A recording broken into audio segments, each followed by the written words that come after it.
Hello दोस्तों, आप सबका चैनल पर स्वागत है। और चूंकि मैं एआई नहीं हूँ, मैं एक इंसान हूँ, तो हो सकता है वीडियो उतनी परफेक्ट ना हो, लेकिन जितनी भी बातें मैं कहूँगी वो आपसे दिल से कहूँगी।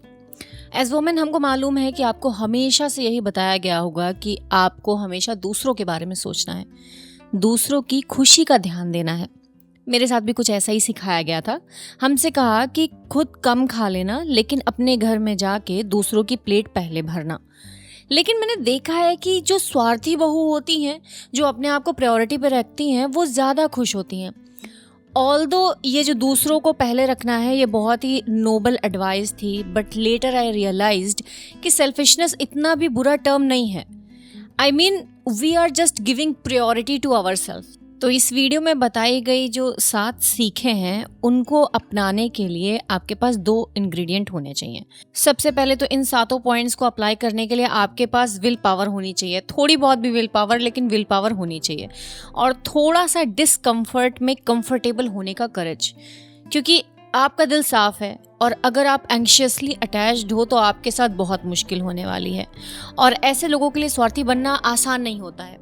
जो लोग इस वीडियो को देख रहे हैं वो अच्छे से जानते हैं, वरना तो आप सेल्फिश बन गए होते। But you are here, trust me, जब आप सेल्फिश बनते हैं तब आपकी लाइफ बदलना शुरू हो जाती है। बिकॉज आई अग्री कि शादी से पहले आपने अपनी कुछ बाउंड्रीज बनाई होंगी, आपके कुछ स्टैंडर्ड्स होंगे जिनको आपने अपने लिए सेट करके रखा होगा।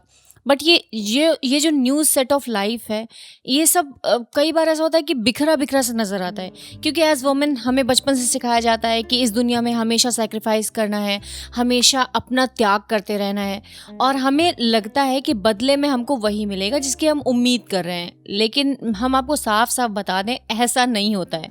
अगर आप अपने लिए स्वार्थी नहीं बनेंगी तो आप अपनी बाउंड्रीज भी नहीं तय कर पाएंगी, आप अपने स्टैंडर्ड्स भी नहीं बना पाएंगी, और आपको वो आराम कभी नहीं मिलेगा जिसकी आपको ज़रूरत है।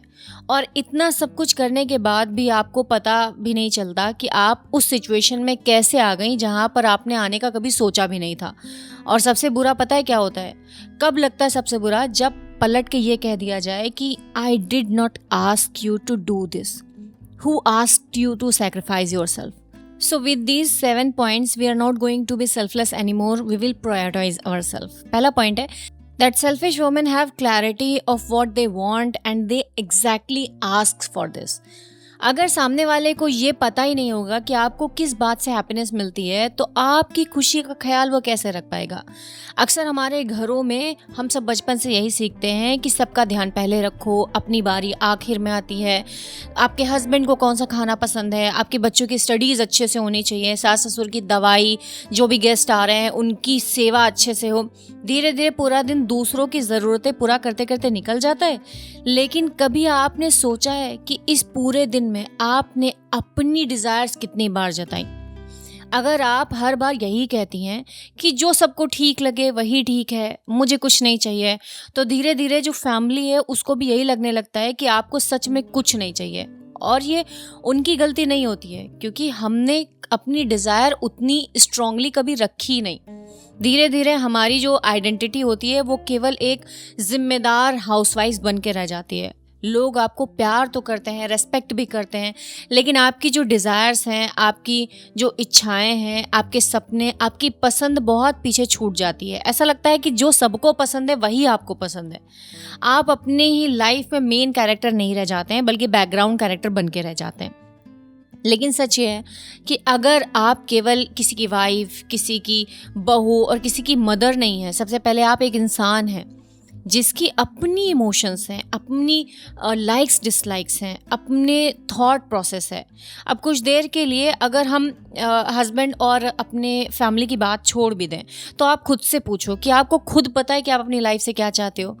आपको किस तरीके से रेस्पेक्ट चाहिए? आपको अपने लिए अपना कितना टाइम चाहिए? आपको कौन सा काम करने में खुशी मिलती है? आपने कभी अपने ओपनली ये कहा है कि आपको आराम चाहिए, आपकी अपनी डिज़ायर्स हैं? तो अगर आप खुद अपनी ज़रूरतों को वर्ड्स नहीं देंगी तो कोई परिवार उनको नहीं समझेगा। आप लोग अपने लिए खरीदने से पहले 10 बार सोचती हैं, लेकिन अगर परिवार के लिए खरीदना हो कुछ तो बिना सोचे समझे खर्च कर देती हैं। खुद के लिए डॉक्टर के पास नहीं जाएंगी, लेकिन घर में किसी को थोड़ा सा भी बुखार है तो तुरंत अस्पताल लेके पहुंच जाती हैं। अपने शौक, अपनी पढ़ाई, अपनी हेल्थ और अपने आराम को हमेशा टालती हैं, और ये धीरे धीरे जो आपकी आदत है ना, वो आपकी पहचान बन जाती है। लेकिन अपने लिए बोलना सेल्फिश नहीं है। सेल्फिशनेस का मतलब दूसरों की केयर नहीं करना है, ऐसा नहीं है। सेल्फिश होने का मतलब है खुद को इतना समझना कि आप साफ साफ कह सकें कि मुझे थोड़ा आराम चाहिए, मुझे इस तरह से बात अच्छी नहीं लगती, मुझे अपने लिए समय चाहिए, और आप इतनी ऊंची आवाज़ में मुझसे बात नहीं कर सकते। जब आप अपनी बात कामनेस और रिस्पेक्ट से रखेंगे तो सामने वाले को भी आपको समझना आसान हो जाएगा, क्योंकि सामने वाला आपके मन की बात नहीं पढ़ सकता। अपनी नीड्स और एक्सपेक्टेशन को ऑनेस्टी से शेयर कीजिए, और अगर बार बार समझाने के बाद भी आपके इमोशंस और रिस्पेक्ट और नीड की कोई कदर नहीं की जाती है, तो कम से कम आपको ये तो पता ही चल जाएगा कि आपको अपने सेल्फ रिस्पेक्ट के साथ किस तरह से आगे बढ़ना है। जो औरतें अपनी नीड्स को रेस्पेक्ट करती हैं वही दूसरों की बहुत अच्छे से केयर कर पाती हैं। सेकेंड पॉइंट इज कि सेल्फिश वुमेन आखिर अपनी लाइफ में वो कैसे हासिल कर लेती हैं जो वो चाहती हैं, लेकिन आप नहीं कर पाती। इसका जवाब है कि सेल्फिश वुमेन खुद आगे बढ़कर अपना सैक्रिफाइस करने के लिए रेडी नहीं हो जाती है, लेकिन आप लोग ऐसा करने के लिए हमेशा रेडी रहती हैं। आप खुद को सैक्रिफाइस करती हैं और फिर बाद में उसी बात का एहसान आप अपने बच्चों पर, अपने हस्बैंड पर, यहाँ तक कि अपने वर्क में फ्रेंड्स पर भी जताती रहती हैं। मैंने तुम्हारे लिए इतना कुछ किया। फ्रेंडशिप में भी यही होता है, आप खुद को कुर्बान कर देना पसंद करती हैं, बिकॉज आपके मन में ये बिलीफ होता है कि अगर आपने किसी के लिए ऐसा किया है तो वो भी आपके लिए पलट के वैसा ही करेगा। यही एक तरीका होता है जिससे औरतें सोचती हैं, लेकिन आदमी ऐसे नहीं सोचते, और ऑनेस्टली दुनिया भी इस तरीके से नहीं सोचती। दुनिया और आदमी अक्सर इस पर्सपेक्टिव से सोचते हैं कि अगर तुमने मेरे लिए कुछ किया है तो इसका मतलब है कि मैं उसे डिजर्व करता था। इसका मतलब ये नहीं कि अब मुझे भी तुम्हारे लिए वही करना चाहिए। जबकि आप सोचती हैं अगर मैंने तुम्हारे लिए इतना कुछ किया है तो तुम भी मेरे लिए उतना ही कुछ करोगे, और एंड में हम पूरी तरीके से थक जाते हैं, इमोशनली भी और मेंटली भी। यही वजह है कि सेल्फिश वुमेन खुद आगे बढ़कर अपना सैक्रिफाइस नहीं करती। मैंने तुम्हारे लिए इतना कुछ किया है लेकिन तुम मेरे लिए कुछ भी नहीं करते, ऐसा कहना बंद कर दीजिए। अगर कोई काम करना है तो उसे पहले अपने लिए कीजिए। पता है आप खुद को इतना एम्प्टी और टायर्ड क्यों महसूस करती हैं? क्योंकि आपने अपने लिए कुछ करने के बजाय अपना सारा टाइम और एनर्जी दूसरों पर खर्च कर दिया। Point number 3, selfish women are not afraid to disappoint people. अब मुझे पता है कि इस बात पर बहुत सारी इंडियन हाउसवाइफ सोच रही होंगी, अगर मैंने मना कर दिया तो मेरी सास नाराज़ हो जाएंगी, अगर मैंने आज आराम कर लिया तो मेरे हस्बैंड क्या सोचेंगे, अगर मैंने बच्चों के अलावा अपने लिए थोड़ा सा समय निकाल लिया तो लोग कहेंगे अरे देखो कैसी मदर है। लेकिन ज़रा खुद से एक सवाल पूछिए, हर बार लोग नाराज़ क्यों होते हैं? क्योंकि उन्हें आपकी आदत पड़ चुकी है। उन्हें आदत है कि आप हमेशा हाँ कहेंगी। उन्हें आदत है कि सबसे आखिर में अगर किसी का नंबर आएगा तो वो आपका खुद का होगा। और जिस दिन आपने पहली बार कहा आज नहीं, आज मुझे अपने लिए थोड़ा टाइम चाहिए, बस उसी दिन सबके चेहरे उतर जाते हैं। थोड़ी नाराज़गी होती है, थोड़ी फूला पटकी होती है, और थोड़ी इमोशनल ब्लैकमेलिंग भी होती है। लेकिन सच बताऊं, पीपल गेट ओवर इट। शुरुआत में थोड़ा मुश्किल होता है। मान लीजिए आज शाम को आपने तय किया कि रोज़ की तरह सबकी पसंद का टीवी सीरियल देखने या पूरे परिवार की छोटी छोटी डिमांड्स पूरी करने के बजाय आप इवनिंग वॉक पे जाएंगी, या जुम्बा करेंगी, या अपनी कोई हॉबी सीखेंगी, या सिर्फ एक चाय का कप लेकर चुपचाप अपने गार्डन में बैठ जाएंगी या बालकनी में बैठ जाएंगी। शायद किसी को अच्छा ना लगे, लेकिन इसका मतलब ये नहीं है कि आपने कुछ गलत किया है। The life you dream of requires you to disappoint some people sometimes. क्यों? क्योंकि अगर आप हर किसी को खुश करने की कोशिश करेंगी तो अपने सपनों के लिए जगह कहाँ बचेगी? अपनी हेल्थ के लिए भी जगह नहीं है, कॉन्फिडेंस के लिए भी नहीं है, छोटे बिजनेस के लिए नहीं है, अपनी पढ़ाई के लिए भी नहीं होगी, अपनी आइडेंटिटी के लिए भी नहीं होगी। अगर आपकी पूरी ज़िंदगी सिर्फ दूसरों की एक्सपेक्टेशन पूरी करने में निकल गई तो आपकी अपनी ज़िंदगी कब शुरू होगी? हाँ, कुछ डिसअपॉइंटमेंट्स थोड़े पेनफुल होते हैं। जैसे जब वर्किंग मदर होती है, ऑफिस जाती है, तो जब उसका छोटा सा बच्चा कहता है कि मम्मी आज मत जाओ, आज मेरे साथ रुक जाओ, तो उस मदर का दिल टूटता है। क्योंकि मदर होने का मतलब यही है, बच्चे की उदासी देखकर आपका दिल सबसे पहले पिघलता है। हम लोग भी छोटे थे, जब मेरी मम्मी काम पर जाती थी तो ऐसा लगता था कि अरे यार कितनी देर तक वो बाहर चली जाएंगी, अब हमारा कौन ध्यान रखेगा। और बच्चों की तरह ऐसे सोचना बिल्कुल नॉर्मल है, नेचुरल है। लेकिन अगर बड़े लोग रोज ना रिश्तेदार, दोस्त, समाज, घर वाले इसलिए नाराज हो रहे हैं क्योंकि आपने अपने आप को पहली बार प्रायोरिटी दी है, तो ये हेल्दी एक्सपेक्टेशन तो नहीं है। सच्चाई ये है कि you can not be liked by everyone and still remain true to yourself. अगर आप हर किसी को खुश रखेंगी तो धीरे धीरे अपनी असली पर्सनालिटी खो देंगी। आप वही बोलेंगी जो लोग सुनना चाहते हैं, वही करेंगी जो लोग चाहते हैं, और एक दिन आईने में आपको देख के पता क्या लगेगा, आप ये सोचेंगी कि आखिर मैं कौन हूँ। और इतनी फ्रस्ट्रेशन होगी ना, लोग आज भी मुझसे डिसएग्री करते हैं, मैं हर किसी को पसंद नहीं हूँ, एंड ऑनेस्टली दैट्स ओके, क्योंकि दुनिया में करोड़ों लोग हैं। हर किसी की अप्रूवल लेकर कोई इंसान नहीं जी सकता। और एक बात हमेशा याद रखिएगा, जिन लोगों को खुश करने के लिए आप अपनी पूरी जिंदगी लगा देती हैं, उनमें से बहुत से लोग आपको सच में जानते भी नहीं हैं। सिर्फ कुछ पड़ोसी हैं, कुछ रिश्तेदार हैं, कुछ व्हाट्सएप यूनिवर्सिटी के एक्सपर्ट्स हैं, और कुछ सोशल मीडिया पर बैठे हुए स्ट्रेंजर्स हैं जो आपकी पूरी कहानी जाने बिना ओपिनियन दे देते हैं। तो फिर आप अपनी पूरी जिंदगी ऐसे लोगों की एक्सपेक्टेशन पर क्यों चलाएंगी जो आपको असली में जानते ही नहीं हैं। कभी कभी सबसे बड़ा सेल्फ रिस्पेक्ट यही होता है कि आप प्यार से बिना किसी गिल्ट के एक छोटा सा शब्द बोल सके कि नहीं, आज मैं अपने आप को प्रायोरिटी दे रही हूँ। चौथा पॉइंट है, selfish women spend money on themselves. और यहाँ पर खुद पर पैसा खर्च करने का मतलब सिर्फ शॉपिंग करना नहीं है। इसका मतलब है कि आप अपने हेल्थ पर इन्वेस्ट करना चाहती हैं, आप अपनी एजुकेशन पर इन्वेस्ट करना चाहती हैं, आप अपनी स्किल पर इन्वेस्ट करना चाहती हैं, और अपने अपीयरेंस पर भी इन्वेस्ट करना चाहती हैं। अगर आपके पास अपने लिए कोई नई स्किल सीखने के पैसे नहीं हैं, अपने हेल्थ चेकअप के लिए समय नहीं है या पैसे नहीं है, अपने कॉन्फिडेंस को बढ़ाने के लिए कुछ करने की कैपेसिटी नहीं है, तो सिर्फ पैसों की कमी नहीं है बल्कि प्रायोरिटीज़ की भी प्रॉब्लम है। हम लोग के घर में अक्सर जो लेडीज़ हैं, हमारी मदर्स हैं या हमारी भाभी या नंदे हैं, सबसे पहले बच्चों का काम करती हैं, पति की ज़रूरतें पूरी करती हैं, पूरे परिवार का ध्यान रखती हैं, लेकिन जब बात खुद की आती है तो वहीं एक साड़ी 5 साल तक चल जाती है, डॉक्टर का अपॉइंटमेंट टलता हुआ चला जाता है, वो होम रेमेडीज़ करके अपने ऊपर इस्तेमाल करती रहती हैं और अपनी कोई भी डिज़ायर हमेशा अगले महीने पर छोड़ देती हैं। लेकिन एक सवाल पूछे, अगर आप खुद को ही लगातार इग्नोर करेंगी तो दुनिया आपको प्रायोरिटी क्यों देगी, इंपॉर्टेंस क्यों देगी?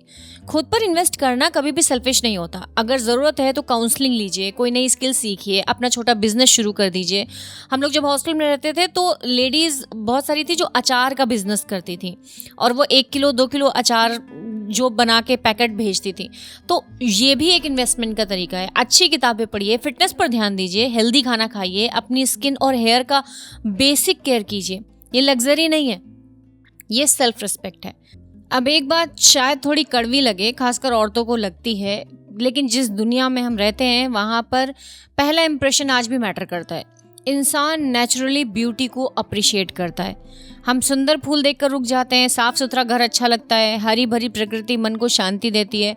तो फिर अगर आप खुद को प्रेजेंटेबल रखें, अपनी पर्सनालिटी का ध्यान रखें, तो इसमें गलत क्या है? मैं यहाँ किसी ब्यूटी स्टैंडर्ड की बात नहीं कर रही हूँ। मैं फेयरनेस, एक्सपेंसिव क्लोथ्स या परफेक्ट बॉडी की भी बात नहीं कर रही हूँ।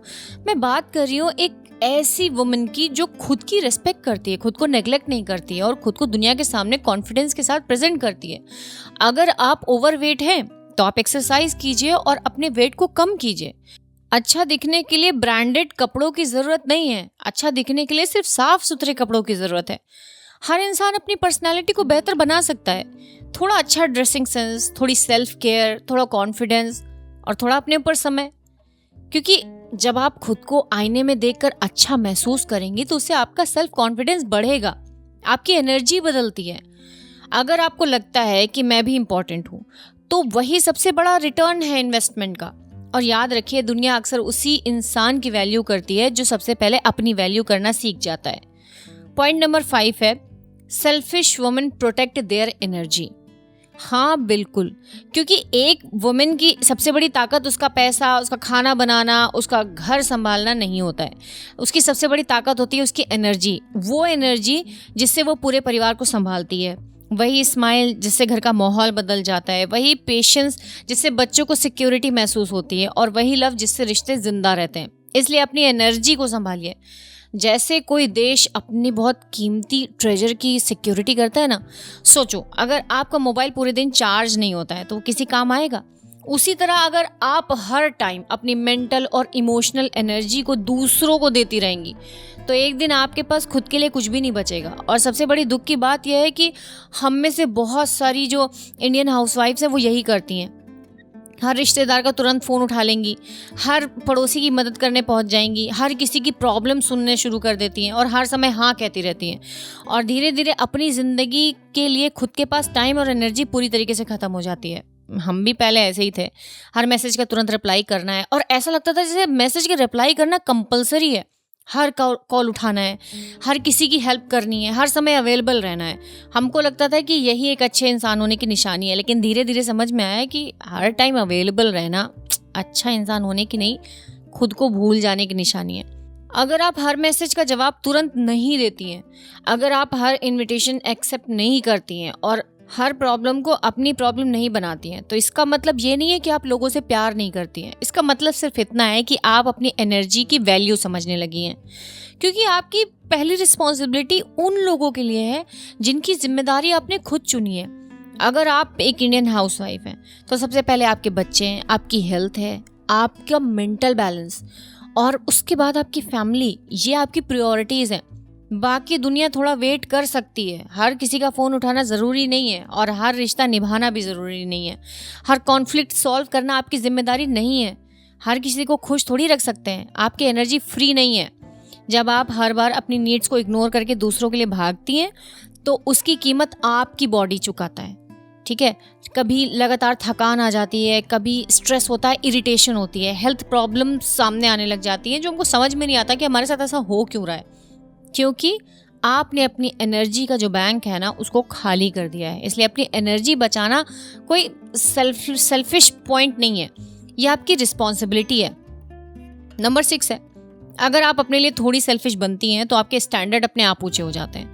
देखिए, जब मैं सेल्फिश कह रही हूँ तो मेरा मतलब किसी का बुरा करना नहीं है, मेरा मतलब है कि अपने समय, अपनी एनर्जी और अपनी मेंटल पीस की वैल्यू समझना है। ज़्यादातर हमारे जो लेडीज़, इंडियन लेडीज़, बचपन से यही सीखती हैं कि सबको पहले सोचो बाद में अपना, लेकिन एक समय आता है जब वो खुद से पूछती हैं कि मेरे लिए कौन सोच रहा है। जब आप खुद को प्रायोरिटीज़ देना शुरू करती हैं तब आप हर बात पर हाँ कहना बंद कर देती हैं।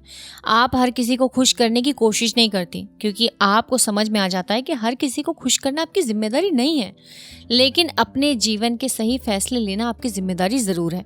जब आप खुद का सम्मान करती हैं, जब आप किसी भी ऐसी चीज़ पर अपना समय और एनर्जी खर्च नहीं करती जो आपका पीस छीन ले। हाई स्टैंडर्ड का मतलब ना घमंड करना नहीं होता, इसका मतलब होता है कि आपको पता है कि आपकी मेहनत, आपका समय और आपकी इमोशनल एनर्जी कितनी कीमती है। दुनिया का एक अजीब नियम है, जिस इंसान को अपनी खुद की वैल्यू पता होती है, लोग भी धीरे धीरे उसकी वैल्यू करना शुरू कर देते हैं।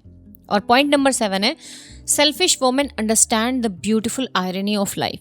आप समझिए इस बात को कि जब आप अपना ख्याल सबसे पहले रखेंगी तभी आप सबसे ज़्यादा दूसरों का ख्याल भी रख पाएंगी। सुनने में थोड़ा उल्टा लगता है, लेकिन यही लाइफ का सबसे बड़ा पैराडॉक्स है। हम लोग सोचते हैं कि जितना ज़्यादा सेक्रीफाइस करेंगे उतने अच्छे इंसान बनेंगे और उतना ही परिवार खुश रहेगा, लेकिन सच बिल्कुल उल्टा है। जब आप हर समय खुद को ही खाली करती रहेंगी, अपनी एनर्जी, अपना टाइम, अपनी फीलिंग्स, अपनी आइडेंटिटी, तो एक दिन ऐसा आता है कि आपके पास देने के लिए कुछ भी नहीं बचता। और वहीं से शुरू होता है फ्रस्ट्रेशन, इरिटेशन, रिजेंटमेंट। यानी आप बाहर से तो मुस्कुराती हैं, लेकिन अंदर से मन कह रहा होता है कि मेरे लिए कौन सोचता है, मेरी ज़रूरतें कब पूरी होंगी और मैं ही हमेशा कॉम्प्रोमाइज़ क्यों करूं। ये जो रिजेंटमेंट होता है वो धीरे धीरे रिश्तों में दूरी पैदा कर देता है। और आपको मैं एक सिंपल एग्जांपल देती हूँ। मान लीजिए कि आप एक हाउसवाइफ हैं और पूरे दिन का खाना, सबका खाना बनाती हैं, बच्चों की पढ़ाई देखती हैं, सास ससुर की दवा देखती हैं, हस्बैंड का ध्यान रखती हैं, घर के सारे काम करती हैं और अपने लिए आधा घंटा भी नहीं निकालती। शुरू में तो लगता है कि आप सबसे अच्छी पत्नी और सबसे अच्छी माँ बन रही हैं, लेकिन कुछ महीनों बाद या सालों बाद जब आप छोटी छोटी बातों पर गुस्सा करने लगी होंगी, आपको लगता है कि आपको कोई वैल्यू नहीं करता। असल में वो प्रॉब्लम परिवार की नहीं थी, प्रॉब्लम ये थी कि आपने अपने आप को खुद इतना पीछे छोड़ दिया कि आपके अंदर की जो इमोशनल एनर्जी है वो खत्म हो गई। आपको ये महसूस होने लगा कि सामने वाला बस काम कराया जा रहा है और वो शायद जानबूझकर भी ऐसा नहीं करता, लेकिन आपके मन में एक चुपचाप हिसाब किताब शुरू हो गया होगा कि मैंने इतना किया, उसने क्या किया। और ये जो कंपैरिजन है ना, इसी ने रिश्तों को धीरे धीरे भारी बना दिया। फिर आपको ना अपने लिए एक डिसीजन लेना ही पड़ेगा। अपना खुद का ख्याल रखना शुरू करना पड़ेगा। मैंने भी अपने लिए यही किया, खुद की हॉबीज़ पर टाइम देना शुरू किया, अपनी हेल्थ पर, खास करके अपने इमोशंस पर, अपनी पर्सनल ग्रोथ पर। और सबसे इंटरेस्टिंग बात पता है क्या हुई, जैसे जैसे मैं अपने आप को इमोशनली फुलफिल्ड करने लग गई, वैसे वैसे मेरे सारे रिश्ते भी बेहतर होने लग गए। क्योंकि अब मैं किसी से वैलिडेशन ही नहीं मांग रही, मैं किसी से अप्रिशिएशन की भीख भी नहीं मांग रही। मैं पहले से ही इमोशनली फुल थी। और जब इंसान अंदर से भरा हुआ होता है तब उसका प्यार भी सच्चा होता है और उसकी केयर भी सच्ची होती है और उसके रिश्तों में शिकायतें भी कम होने लगती हैं। तो अगर आप खुद से प्यार नहीं करेंगी तो दुनिया भी आपको उतनी वैल्यू देगी जितनी वैल्यू आप खुद को देती हैं। सेल्फ केयर कोई लग्जरी नहीं है, सेल्फ केयर कोई सेल्फिशनेस नहीं है, ये एक रिस्पॉन्सिबिलिटी है। क्योंकि जब आप मेंटली पीसफुल होती हैं, इमोशनली फुलफिल्ड होती हैं और फिजिकली हेल्दी होती हैं, तब आप अपने परिवार को भी अपना सबसे अच्छा वर्जन दे पाती हैं। इसलिए आज से सेल्फिश होने का मतलब बदल दीजिए। सेल्फिश होने का मतलब ये नहीं है कि आप किसी को इग्नोर कर रही हैं। सेल्फिश होने का मतलब है कि खुद को भी उसी तरीके से प्यार, उसी तरीके से सम्मान और उसी तरीके की केयर के लायक समझना जो आप पूरी दुनिया को देती हैं। ये एक बहुत अच्छा इन्वेस्टमेंट है जिसका फ़ायदा सिर्फ आपको नहीं मिलेगा बल्कि आपके पूरे परिवार को मिलेगा। तो ये थी वो 7 सेल्फिश आदतें जो हम जो लेडीज़ हैं इनको अपना लेनी चाहिए। क्योंकि मैंने ये देखा अपनी ज़िंदगी में कि जो औरतें इन चीज़ों को अपनी ज़िंदगी में अपना लेती हैं वो बहुत खुश रहती हैं। चाहे वो अपने घर में हो, चाहे वो ससुराल में हो, चाहे वो किसी भी जगह चले जाएं, वो हमेशा खुश रहती हैं। और इसमें कोई बुराई नहीं है, ये कोई बुरी चीज़ नहीं है, ये एक बहुत अच्छी चीज़ है जहाँ पर आपने परमात्मा की दी हुई इस बॉडी को, इस माइंड को, अपने दिल को ज़िंदा रखने का और भरा पूरा रखने का फैसला किया हुआ है। मिलते हैं आपसे इसी तरीके के नए वीडियो पे जहाँ पर आप एज अ हाउसवाइफ और नई क्या चीज़ें सीख सकती हैं। आप अभी तक रिश्ते में कौन सी सेल्फलेस चीज़ें करते हुए चले आई हैं और आप उससे अभी थक गई हैं, प्लीज़ उसको कमेंट बॉक्स में ज़रूर बताइएगा। मिलते हैं आपसे अगले ऑडियो में।